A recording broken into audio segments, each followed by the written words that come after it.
little chit chat. Well, chit chatters. So, okay, I'll go ahead and start now. So, hi, everybody. Welcome to my channel. Welcome Stephanie's channel, her new YouTube channel that's going up. I have my friend Stephanie Williams with me today, and I'll let her introduce herself and just tell you guys where you can find her on Instagram and things like that. All right. I'm Stephanie Williams. I live in Los Angeles, California, and I own Los Angeles Voice Studio, which is a vocal studio. We put on recitals. We study wonderful music. I teach all kinds, and I love all of my students dearly. I also am a singer and a music director at my church. And Jenny Lynn and I were in an opera together. That's how we met. Is it the Mikado that we did? It was the Mikado. Oh, I've had Alone and Yet Alive stuck in my head all morning, just thinking about talking to you. did you enjoy that opera? What was that? Gilbert and Sullivan, right? Yes. Do you like that opera? I didn't really know what was going on, honestly, most of the time. Yeah. Is how I felt. It was so fun though. I loved it. I mean, it was a show. I mean, the wigs and everything else, like and you were supposed to play Kadisha. You know, and it's so funny. I was what do they call it? The backup, the runner-up. What is it called in opera again? Yeah, the understudy, maybe? I don't know what it's called. That's what I was. I was the understudy for Kadisha. And the thing was, I was in like 2 other operas at the same time, Steph, and we went in, and I just, every rehearsal, I prayed to God that she would show up so I wouldn't have to sing, because I was so overwhelmed. I had just pages and pages of music in my head. And then like the second or third rehearsal, boom, she didn't show up, and I had to sight read the part. And it was really kind of a nightmare, but I survived. There we go. I loved it. I loved it when you did it in rehearsal. Oh, you were always so cool. I would have not thought that your plate was that full, but isn't that what we do? That's what we do. I was like, I think I just faked the confidence as best I could. And I'm an okay sight reader. Thank God it was in English. Had the opera been in French or German or whatever, I would have been a mess. But anyway, so anyway, that's where you guys can find Stephanie. And just for my stuff, you guys can find me on YouTube. I have a singing channel, which is Jenny Lynn Chung. And then I have Her Fab Life, which is a podcast as well as a YouTube channel. And then you can find me on Instagram as well. But the best place to connect with me is just my website. It's jennylynnchung.com, and it's where I offer different products and services. So yeah, so that's that. So Stephanie and I are going to talk. Stephanie and I have a lot of things in common, and we think alike in many ways. So that's what's kept us in touch throughout the years, ever since we did the opera. And I think one of the first things we can talk about, Stephanie, probably would be, well, since we've been talking about career, let's jump there. I'd love for you to tell them like more about your career and how you've been able to make a living supporting yourself. You don't have a boss. You don't work in corporate America. You get to do artistic things all day. Just maybe sharing more about that. Yes, I had never planned on doing what I do for a living. I thought maybe I would be in a band and maybe have a normal job or something like that. And starting off in college, I had not had all the musical training that everyone else had. I had sung in a band. That was basically, I had guitar lessons. And I couldn't do anything else but music. It was what I loved the most. I loved science, and I started off in psychology, and music and English are what I ended up studying, and I got the major in music and minor in English. It came to the point where I saw my future and said, I would enjoy doing a lot of things, but if I don't go after music, I know I'll always be jealous of everyone else that does it. I'll always have a thing because I just know it's what I really love. And that has become like, there's been so many streams of music work that I've been able to get through the years. My main gig is being a voice teacher, but I do perform. I've done jazz performances. I've been in bands. I'm actually recording some of my own music finally this year. And I still study, I still train. Probably a couple times a month, I Skype in with the teacher as well. But I would say the road, if you're able to flow, like Jenna Lynn talks about a lot, it's just been a pleasure. I just was like, I'll try this out teaching a couple kids. And then it just grew. I never had to advertise. It was all word of mouth, and it just because I loved people and I loved music, and that bled into a career. And I don't know, it's things that are just so close to who you are. You don't even have to necessarily feel like, oh, I have to get good at this, because you just improve because you love spending time with it, and you love learning more and you love getting different people, and it's grown from, I mean, I don't know how, the countless students I've had at this point, and all kinds of, I have two of the five of Maroon 5. I have like, a couple, I mean, I don't want to, be all braggy or whatever, but I teach people that, really do exist on this like upper, like, plane, as well as just my friend's daughter who is small and passionate, and I love it all, like across the board. It's just to be in someone's, how I am too is I am kind of like a half and half introvert extrovert. So one-on-one that's just everything to me. If it's a big crowd, I either feel like I have to perform, or I have to like, disappear, or like take someone away and just like get into the a deep conversation. But if it's just me and another person, it's just countless energy. People come in and they change the whole atmosphere of the room, depending on who they are, what they're looking at, what they're wanting to sing. And that's always exciting to me. So yeah, you can start, I would say, don't expect, it happened to me accidentally, but don't expect this like grand result, like within 1 month, this is the greatest thing ever. You just enjoy what you do and it will grow.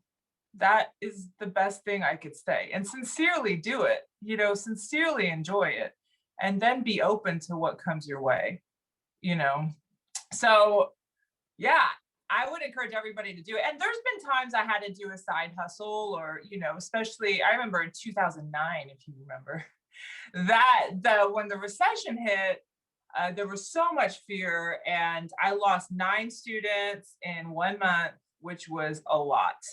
That was a lot of money just yanked out of my pocket. And I picked up a job at a jewelry store, selling Italian jewelry. And I picked up a small job at a children's shoe store in the area. And I actually got students from that too, because it's a cool area. It's Silver Lake. So there's a lot of musicians and people coming in and out. So yeah, it's okay to do that kind of thing, I think, especially if you're just starting out. Look at it realistically, but if you're attached to what you love, it's gonna happen. Yeah, I felt like It's gonna happen. for me, like when I started teaching music, like I just blinked and I had students. I had people like tracking me down to teach them. And I resisted for a while. I was like, oh no, I can't do that. Like, yes, I'm a singer, but I can't teach anyone to sing. And people kept like literally like hunting me down. And finally I just said, fine, I'll do it.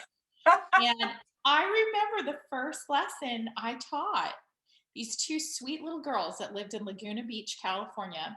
And I went to their house and I taught them. And I thought to myself, that was the easiest money I ever made. It was so fun. It was so easy. And I had just that first taste of getting paid to have fun.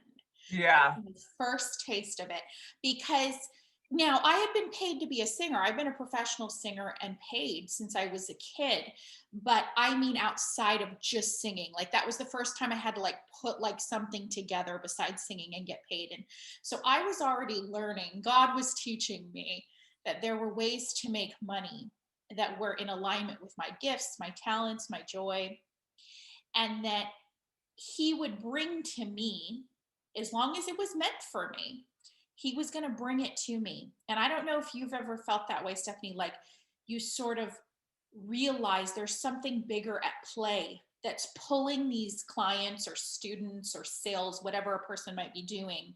There's something bigger going on, almost like that cliche quote, like when you desire something, the universe conspires to make it happen. What are your thoughts on that? It is such a true statement. So much of my, you know, personal struggles have been things that I have put my situations I've put myself in. And I've decided at this time I need this, or at this time I should do this. And I work really hard and I might even go kind of far with whatever I'm doing. And God will yank it. It's like it's so much better to wait for God to give it to you. And there is a thing to that trust and that faith, and that is what grows. And that's honestly the relationship um between us and God, and showing him that we do trust him, and then he does gift us with so many things. And I that's the thing, is like sometimes I struggle with, am I being lazy or am I just being trusting? I don't know.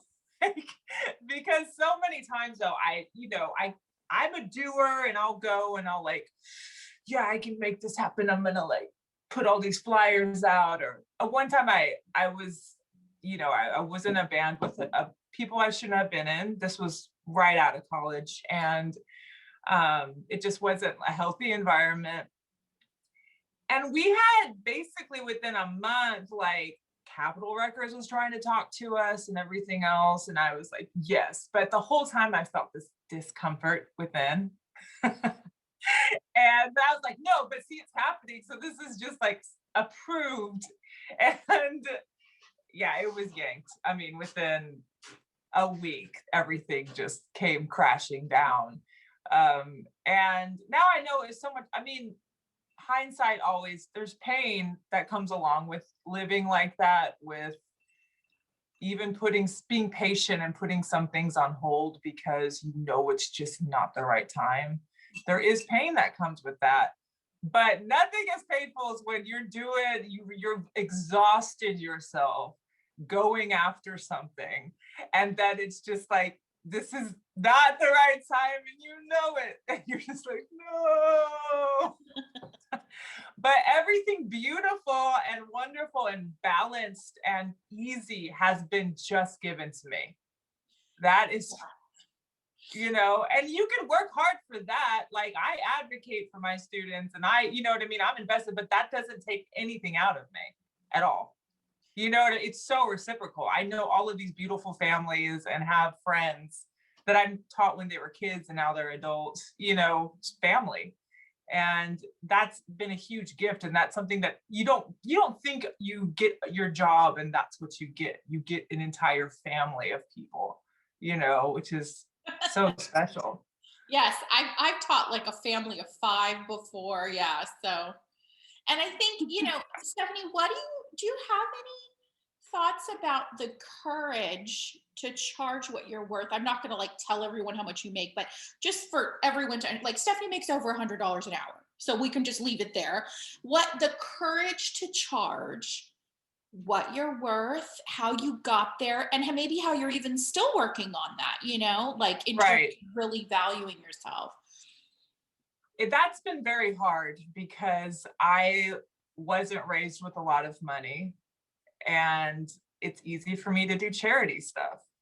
But like give charity to people where it's not even anything to them. It's like this is still really cheap to a lot of people, but I'm just like, but I've noticed if you, I guess, and this is such a weird kind of backhanded way of having confidence in yourself. So if you're starting out on the journey, maybe this will help you.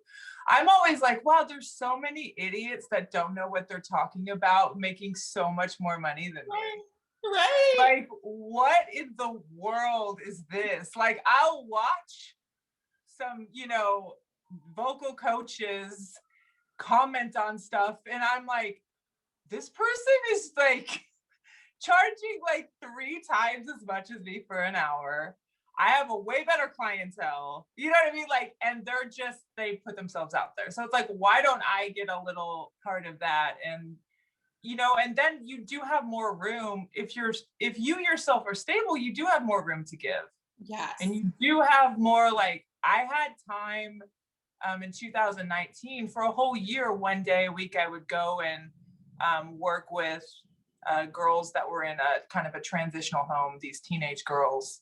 And I did it for a year.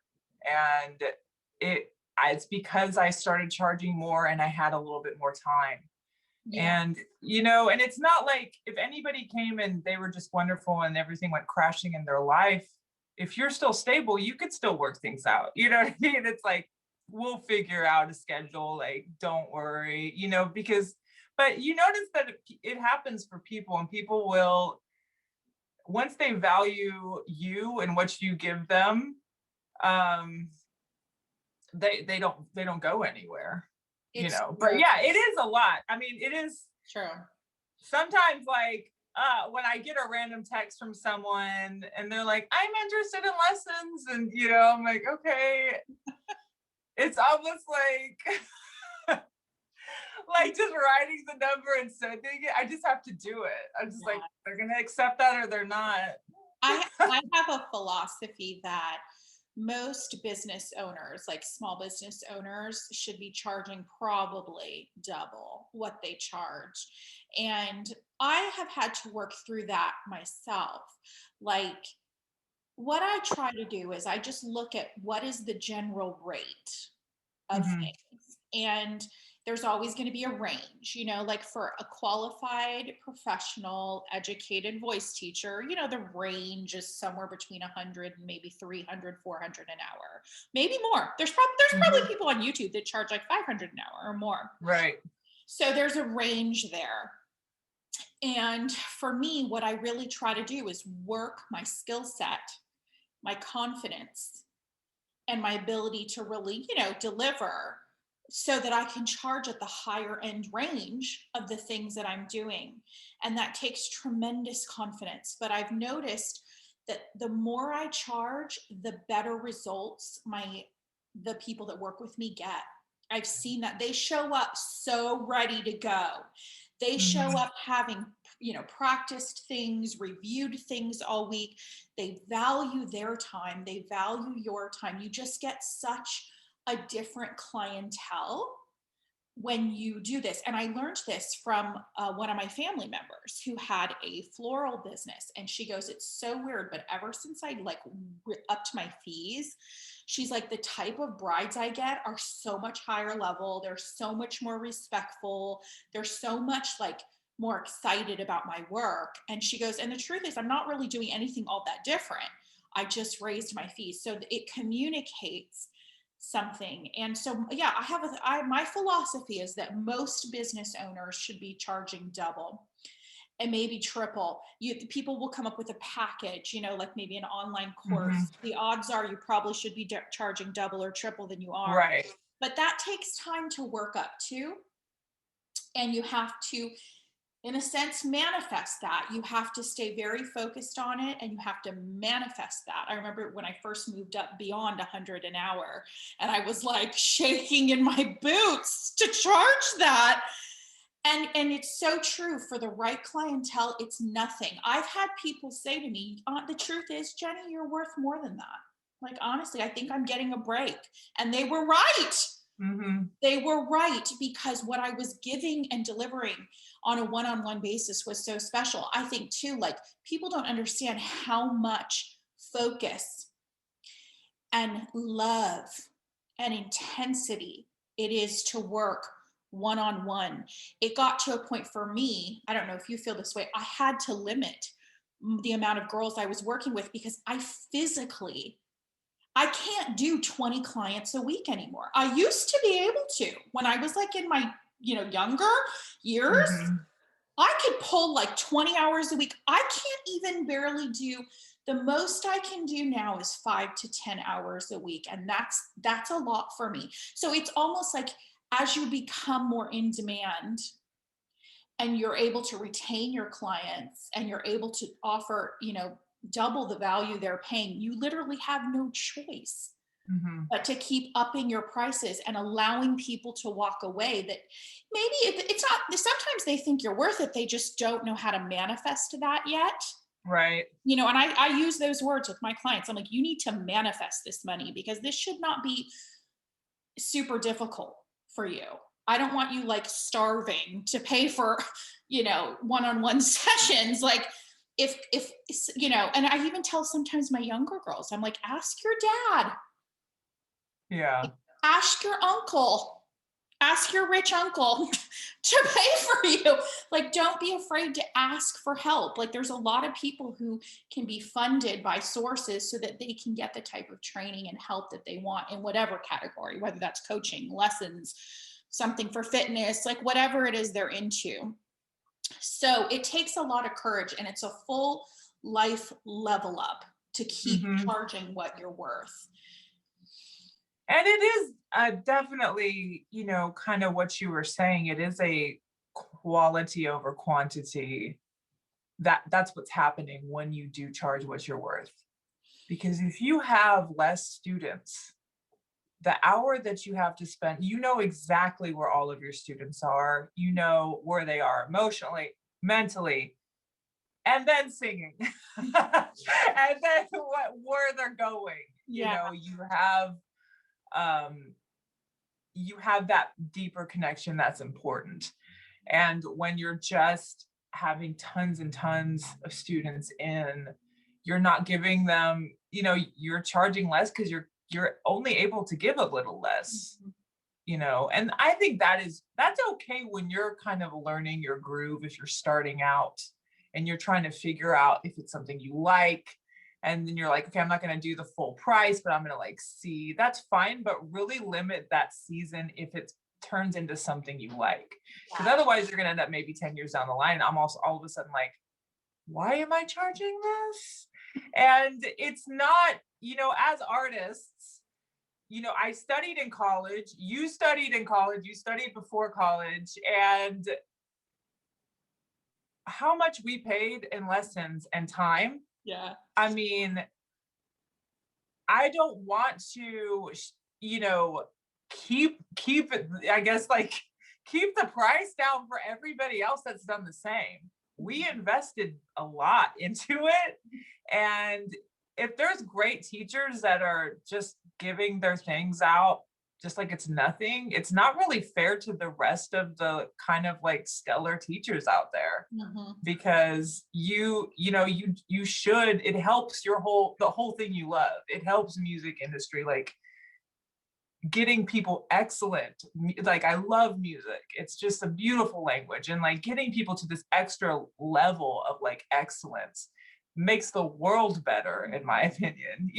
And so why would because I feel, that someone might walk away, just kind of put a dent in that glory. Mm-hmm. It doesn't make any sense. You have to But be you have to be super strong as a business owner. Like you have to allow people to walk away. It's like Mhm. dating. Yeah. Like if you want to be a pick me, or you want to be, dating below your league, then go ahead and just let Right. any guy take you out and put up with anything. And then, when you want a nicer dinner and he's not taking you there. I had a guy take me to the Olive Garden once. I almost like took a cab home. I was just like, I hadn't been to the Olive Garden since like the 90s. I was like, this guy has to go. Like this guy's on the way out. Anyway, so what I'm saying is you do have to have guts. You gotta have balls. So I'm gonna put it Yeah. straight up. To be a You business, do. you gotta have guts. You gotta have balls. You are the one who declares your worth, and then your 3D reality will reflect that back to you like a mirror. Now there may be delays. There may be times when people walk away, and sometimes they do it super lovingly. I love you dearly. I just this program, this package, whatever, it's not working for me anymore. It's not always a negative thing, but Mhm. the right people will find you. And the best way I know how to describe it, Stephanie, it's like a supernatural spiritual thing. I don't even know half the time how people find me because I don't advertise at all. Like I don't have any sort of like, other than just free social media. So to me, it's very spiritual how the right people find It you. is. And I'm always like, God gave me that student. Yes. I'm Yes. always like, this is who God brought into my life. Yes. Like this, I can't believe this person in their whole journey of life and everything they've gone through are now just standing in my room, Yeah. and I help them get their dreams. Yeah. That I think is, so too. it's powerful. It is It's powerful. powerful. And it is a privilege, and as long as I stay in awe of that, I feel like I'll always be a great teacher. Yes. The minute I think like, well, I don't, you know what I mean? There is so much about being grateful to be able to do it Yeah. that keeps you just on your toes. Like what a joy, And yeah, I don't know. It is. I love what you said. You got to have balls because it is. I just pulled my necklace off Oh. because messing with it. It's so in, feminine nature, we love to help. And this type of job that's artsy and social and really beautiful, we would do for free. It's true. 100%. We would do it for free. Yes. But because we're working, we're doing business, everything else, it's like we have to disengage this and like think like a man. Like even if my insides are just like, I'll give you the world if you ask it of me. Yeah. It's like I have to think like, no, like, right, in my communication about business stuff, I have to be very just kind of, I don't apologize for it. I don't blink. I just say the rates and that's it. Even though inside I'm like, are you okay with that? I know. It's so hard because especially when you're doing anything in the arts or anything like spiritual, you love it so much. If we didn't live in a world where we had to have money to pay for things, I would do everything I do for free. Yeah. I love it so much. So I think like, I don't know. So I love that. I hope that's like encouraging for people listening that are thinking, because I get a lot of emails and girls are like, I want to start a photography business. I want to be, I want to start like something in, like creating art and selling it, or I want to, start a dance studio and teach people how to dance. Like so many cool entrepreneurial women that follow my podcast. And I hope that was, just encouraging for all of you ladies, from two ladies who've been, providing pretty darn well for themselves for years. And we work from our heart. That's hard. It's really hard. We're not that type of woman that's just so masculine and can just do it. There is a type of woman that's like that. And that is not, we're strong, but yeah, I'm not someone who can turn off emotion. Like that's never, it's just not going to be me. Yeah. The clients that work with me don't know this, but I have like a private vision board for them. I pray for them. I declare, like yesterday, I was like, I declare she is getting her engagement ring this year from this man because I know she's in love with him. I do stuff like that on the down low because I love everyone that comes into my world and in my company. It is personal to me, but I've had to learn to make it also professional. So it's a fine line, and only a wise woman does it right. So it takes time, and you get better at it with the years, and you learn how to set healthy boundaries, you know. And So your value increases through the years it does. as a business owner. It does. That's a It's great point, just Stephanie. the things that I knew when I started teaching is almost laughable compared to now. You know, I don't know what I was doing, but Yeah. I mean, it's fine. I knew more. I started off with, I know more than the average Joe off the street. So I'm just going to tell people what I know. Yeah. And Yeah. now it's like, oh, I've had students that did that before. I know exactly what's going on, or like, don't do, you know what I mean? So it depends on, you know how to talk to them. Like, do I talk to this person technically, or do I talk to this person artistically, or is this person visual, or is this person kinesthetic? Like, you learn how people learn, and it's just like, you get results way quicker. Yes. I think that was another reason why I knew I had to work for myself. Was I was like, I want to be in a position where as every year passes, I am more valuable.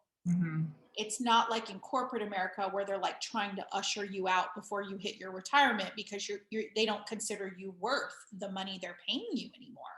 In a lot of cases, not all, but in a lot of cases, they'd rather just replace you with somebody fresh out of college at half your salary and let you go. Or in like a lot of union jobs and things like that, that does happen. Not all the time, but it does. But when you're a business owner, every year that passes, you are more valuable because you have more skills, you can command more money, you can ask for more, and you're just getting wiser. So it's just in general, I recommend, I love when women start small businesses. What's even more ideal for many women is from home, so that they can work from home, not have to leave. Once they're married with children, they can do it, part-time from home. And like I said, your value increases as you get older. And if you don't want to be in front of the camera, like I may not always be in front of the camera on Her Fab Life in 10 years when Her Fab Life is a full brand and has, its own thing going on. I might not be in front of the camera all the time. I might be on the down low and have, younger girls coming on the camera for me, doing my dirty work, having to get all glammed up and everything. So, but the point is, I'm still more valuable. I'm still gaining my own personal strength, income, prestige, wisdom. So let's segue into femininity stuff. Yes. Let's talk about that. I know that that's like, it's a passion for both of us because for all women in today's time, femininity is an acquired taste, skill, and understanding. I hardly ever meet 100% naturally feminine women in this time, only because our school system and just the way that we're raised in this time and in this culture is in our masculine energy. So what has been your journey, Stephanie, of just like embracing more of that feminine, soft touch, and all that good stuff? Yes, I'll share the story that I shared with you earlier. My general mindset was, I remember being in class in school, and we were talking about relationships or something with the teacher. And some people were like, oh, we were high school. Someone was like, oh, my parents were high school sweethearts or something like that. And everything inside me just raged against that. And I said, I would not be impressed with any guy that would like me like this. I haven't done anything in my life. Who would want, and I didn't realize that this ambition, which could be good, to do a lot good. We are very capable as human beings, especially in the United States of America, we could do anything, I think, anyway, in my opinion. But I had just by being like that, I was not seeing just my natural given value as a human, as who just God made me to be. Yeah. And I thought I had to create something on top of what I just was. And we're beautiful creations, and we're intricately designed. And we're so valuable, and we're so deserving of love, no matter what we're doing. You know, like that's so secondary.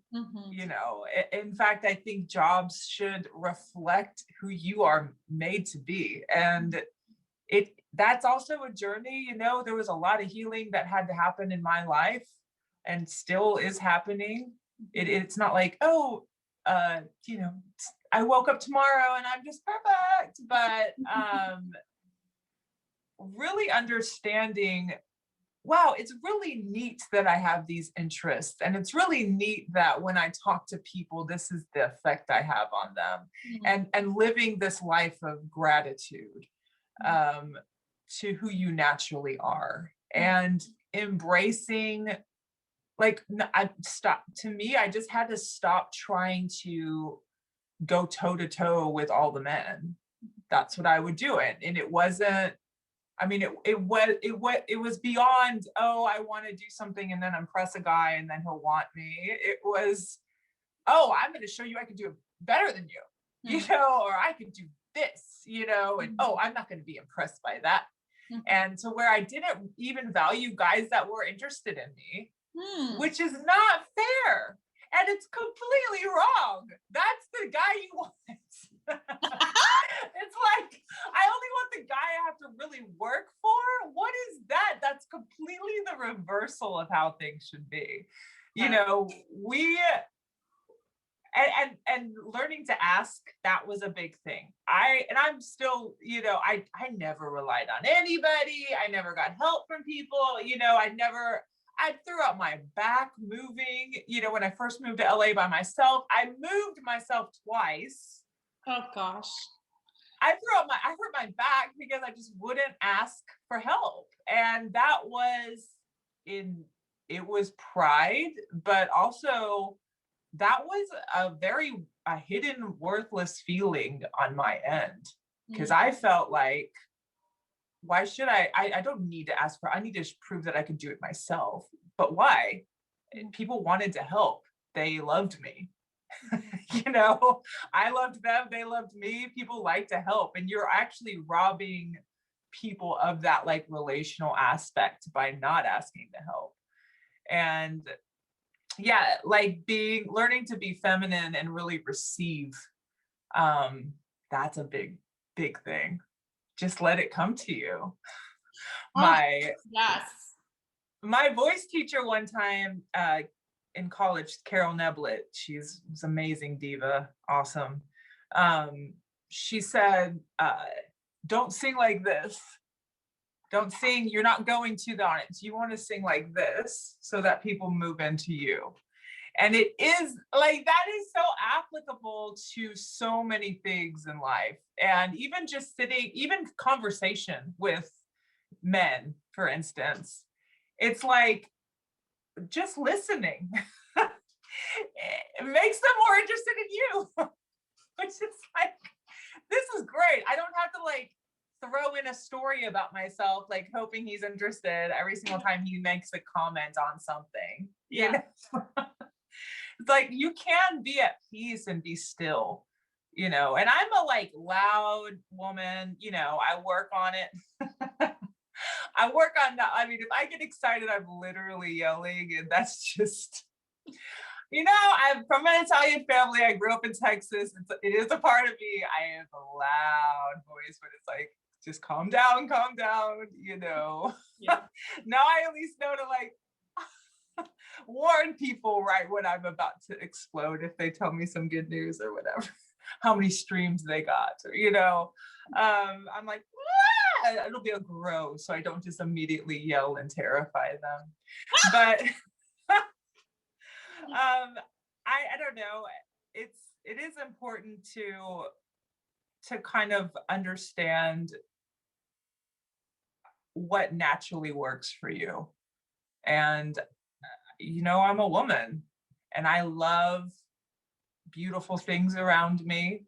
And I love when people try to take care of me. I mean, bar none. I have taken care of myself, but when people help me out, it's just, I feel so at ease. It's so great. And I don't think that's weak. I think it's weak to be the extreme I was, because you're never giving anyone a chance. And you're trying to protect yourself from being hurt. And then instead of putting the hurt into someone else's hands, you're just hurting yourself the whole time. And that's what I was doing by trying to grab everything and just like, burrow my way through wherever, bulldoze, argue with guys all the time. It's like, what? So ridiculous. I know, it was just a rage. I don't know what it was. I had some healing. I needed to be at peace. I think, okay, first off, you hit like 7 different gems. Everything you said was like gold right now. Like Good. The girls listening are like, thumbs up, we love her. Oh. Okay, so let me expand on something you said then, because ultimately you're talking about receiving. You're talking about thinking of yourself as worthy enough to attract people to help you. You're talking about not trying so hard, but you also touched on competitiveness with men. And this is something that I have not, I think most girls in our school system, the way that things are run, feel like we're trained to compete with men. Meanwhile, I find if I just stop competing, it's like you win, that's fine. Then they do everything for me. You win. Can you carry my 100%. table? You win. Bill's on you, I agree. You're right. You're the genius. Here's the tab.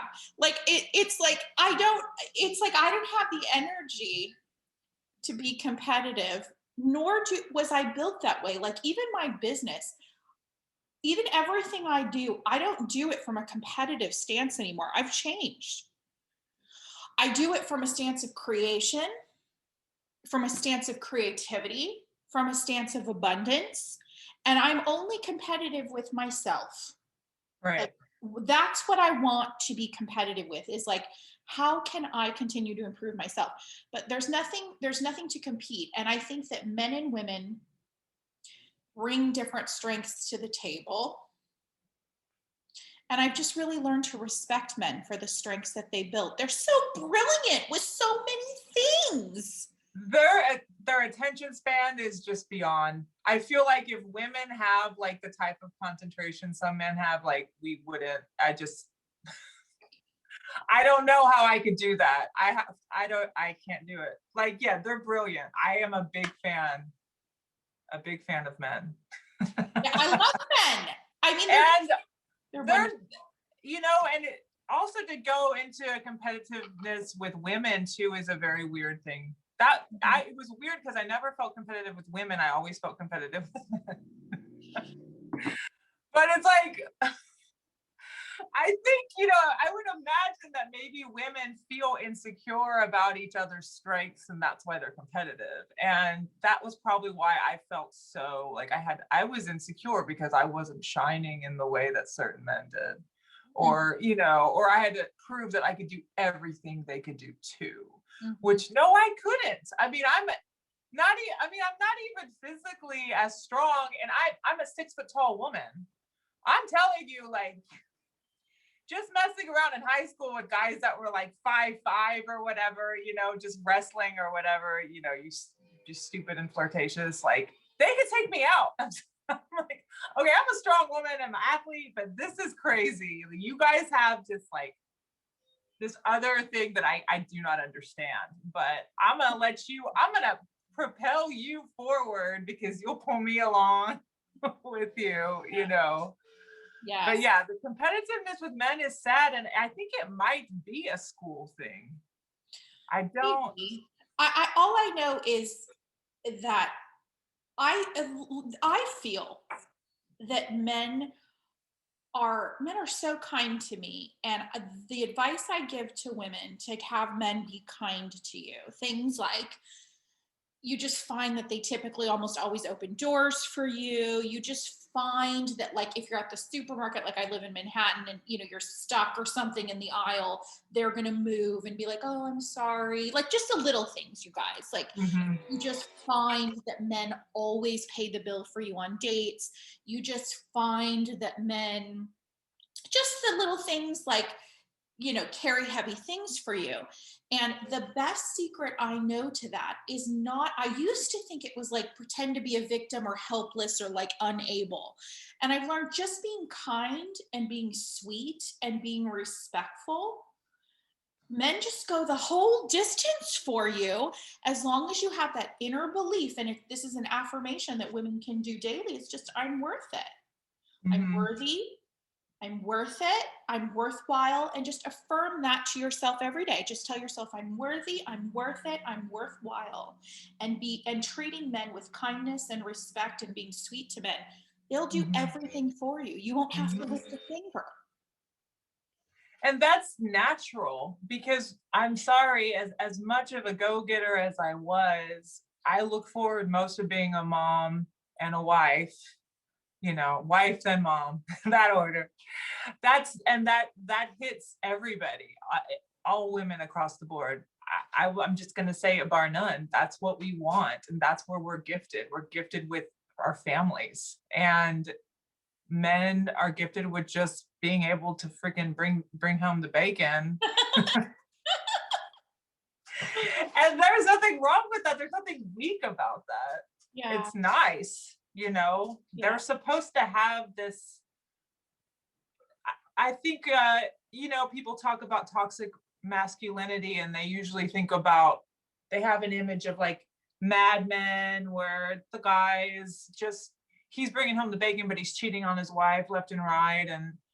And I don't think that. I think toxic masculinity is, well, obviously that's toxic, don't get me wrong. But I don't think that whole setup, I think it's got a bad rap, because you want a man to respect you. You don't want a man to just, with the sexual revolution, we're ending up, tons of women are just getting used, and they're allowing themselves to get used. And it's normal, unfortunately. And that's not a man. Like alpha male will get his woman, delete all the other girls on his Instagram, even if they're, kind of friends. If they're flirty friends, he'll take a picture with his woman. This is our thing. Whereas like guys that are wishy-washy, or that, you would find that are, I guess, like more woke in that way, you don't know who he's talking to. They don't have a sense of like, this is my woman, I protect my woman, And so many women push against that. I did. In my 20s, you're gonna die. But I mean, the guys I dated, I paid for us when we went to eat. Yeah. And I don't know, it was so stupid. I can't believe you, Stephanie. I'm telling you, because I was like, well, I know you're an artist too. So I was like, I was an artist. You're like this gorgeous hot blonde, and you picked up the bill. Oh yeah, I'd be like, look, I got it. And like, I should have thrown the guys that accepted that to the curb. 100%. Right. 100. It was backwards. My mind was backwards. Now I don't look at that thing when it hits the table. Are you kidding me? And honestly, it doesn't, like, even when I used to be like, we'll split it, there was something that I would see shrink inside a man. Like, that's not nice to do to them. It is not nice to do to them. And I mean, depending on whatever age and what the income is, or what they're going after, and how long that takes to build, girls are fine if there's someone they love and it's someone working hard. We're fine with doing something kind of thrifty as long as there's some thought put into it. It's not like the price point is all that matters. Sure. But then also, come on, like, put your wallet down. Don't use that money to get your nails done. I'm gonna piss some people off, but go buy yourself some flowers to add to the flowers he's buying you. I think, like, it's all in your energy. One of my students told me she went on a date with a guy and he told her, he goes, I normally don't ever pay for girls, but the reason I've been paying for you is because I just get this vibe that you expect it and you're not going to see me again unless I do. Yeah, that's the girl he'll marry too. Yeah, right. I guess that's a really good point. Like, when it comes to who guys, date is one thing, but who they fall in love with and who they marry is a woman that they will go all in and all out for her. He will step up and be a protector and a provider for her. And he will, he'll be very one track focused on getting that ring on your finger and marrying you within a reasonable time. And the thing is that people, like, something that I believe is that true love only happens once or twice in your whole life. So this is not, this is not every day. This is not like the everyday guy you meet is going to go all in and all out for you. But when a man is in love and he's experienced his once or twice in his lifetime love, he's going to go all in and all out for you. And he's not going to ask you to pay for anything. He's going to protect you and provide for you. And it'll be instinctual to him because love is so inspirational. It is so different to say a girl's hot versus I'm in love with her. So different. And for women too, like, I guess we could segue into that too, Stephanie. Like, one of the things about my channel, the content that I put out, is that there's a lot of women in today's generation that are single because they don't want to be married. It's very popular to be an attractive woman who is not interested in being married. And so I'm not judging that, but that's not me. I am a single woman and I am divorced, but I want to be married again. And I don't want to settle. I don't want to marry just anybody. I want to marry my Prince Charming. In fact, I'd rather be single for the rest of my life than to settle for anything less than a fairy 100%. A fairy tale.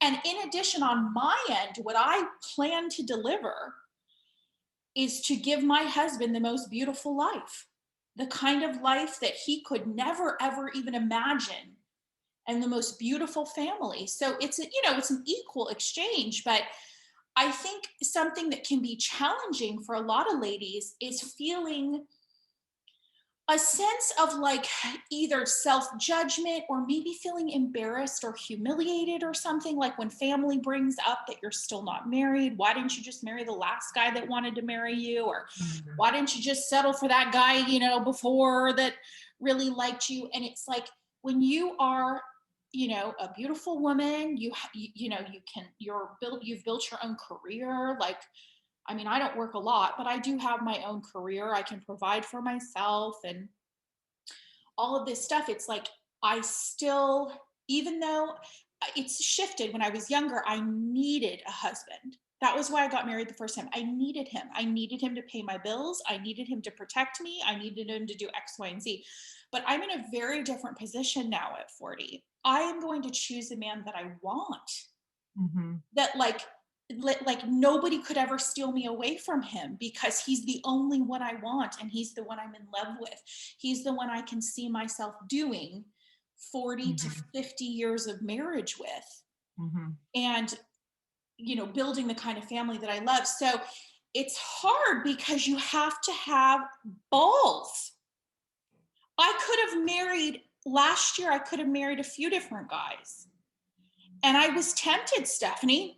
Two of them. Of course, because you think, well, they're great.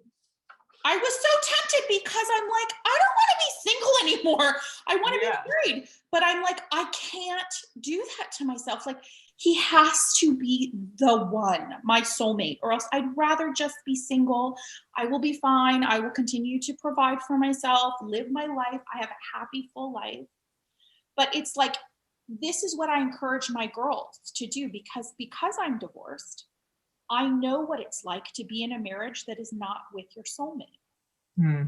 And my ex-husband's a wonderful man. He's handsome, he's cute, he's successful, and he's a good person. But he would, if he was right here, he'd be like, absolutely. We were not soulmates. We were not in love. And it was the most lonely and hopeless situation. That's how I knew I'd rather be single for the rest of my life than settle and be with someone I'm not madly in love with and so attracted to. Like, I could put whipped cream all over him and lick it off. Like, it has to be that level of connection. And I should be the end all and be all for him too.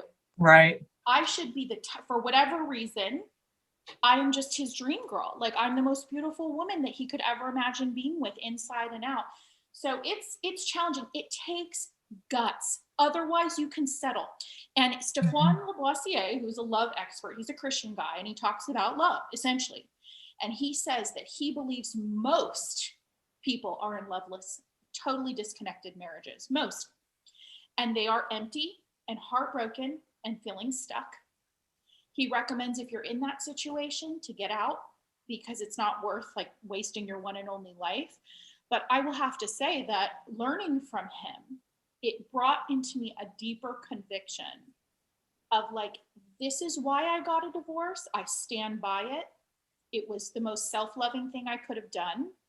I am now actually moving into a space of feeling proud of myself for having the guts to do it. Hmm. And now having the guts to stand strong as a single woman, who's dating and whatnot, but like it has to be the one, or else I'm gonna have to take a pass. And if that means it's another, Christmas with just my family and friends, it is what it is, because I am not settling. And so I don't encourage anyone to settle in anything.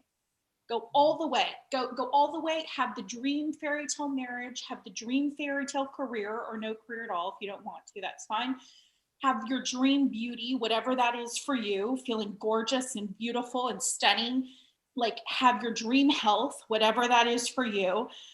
So those are my thoughts on that. What are some of your thoughts? Curious. Yes, it is. It's hard for single women, in especially family situations. I've reached the age where my family doesn't ask me anymore.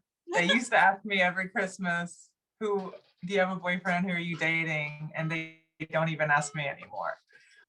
I think we come from a generation where our mothers were in a lot of pain because of who, uh, just kind of the confusion of who our father should be, or what, I don't know. It's a weird generation that happened, and it scared a lot of women.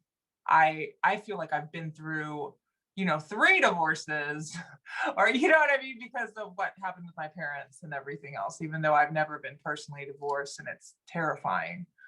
Um, but I don't think there's any, so I would say don't be ashamed if you know deep down that you do want to get married, you're just scared. Number one. Don't be ashamed to take time healing. It's just different. It's going to take a little bit longer, I feel, for a lot of us, to really be able to live a wonderful married life. Because as much as I am such a companion person and I want my man and everything else, had I gotten married when I felt like I just needed it, I would have destroyed it, even if it was the perfect man, because there was so much inside me that I needed to find out. And I still am waiting, and I'm still praying, and it can be discouraging, but you really got to live a life that you wouldn't settle for. I love my life. I really do. And I love it so much that I'm not going to let someone I'm settling for pull me from it. I'll only I'll only stop this life where it's going for someone that is the one that's going to make like it even better, you know, which is, it is a biblical concept of just like an unmarried woman is worried how she pleases the Lord rather than her man, and it's true. It's like, I'm just living, trying to learn more about God's love for myself, because that redefines who I am and how I think about myself, and really looking at the work he's given me as a great, great blessing. And if there's a scrub coming in here, it's just not gonna be worth my time. It's just, I love my life, and I'm doing things that I love, and I work with people that I love. There's not a lack of love in my life. And that's what I would encourage women to do. That's why it is important to really know, what makes you happy. And it doesn't have to be something in the arts. I mean, if I wasn't musically inclined, I would have wanted to be a truck driver. I love driving. I love open continental America, like more than anything. I just love it. I love road trips because of that. And it's like, man, if I could have gotten paid to just drive and listen to music, like that would be heaven for me, So it's just really look at your talents and who you are is such a gift. And if you respect yourself and love that, you're not going to end up in a loveless marriage, and I know everything takes work, and I know sometimes people change and they change unexpectedly, and I'm not saying it's just like a fail proof, but nothing is when you're working with human beings. I mean, it just, I could end up a complete psycho one day. Lord help me. No, but I think he would stop me. But yeah, it's live a life so beautiful that you wouldn't give it up unless it's something really worthwhile. And that will make you then also honor who you end up with more, and that makes them honor you. They don't want someone who hates their life or is looking at them to bring them everything happy. Like, that's so awful. If I like, ew, like girls, you all know when like a guy likes you too much and you're like, ew, you don't have your own existence. Like, stop saying you like everything I do. Like, guys don't want that either. Okay. Yeah. Like, ew. Like, have your own thing. Anyways, I have a student waiting, so I would have to go. Okay. This was so fun. This was so great, Stephanie. Thank you so much. And guys, go ahead and check her out on social media. Yeah, your girl Steffi Joe on Instagram.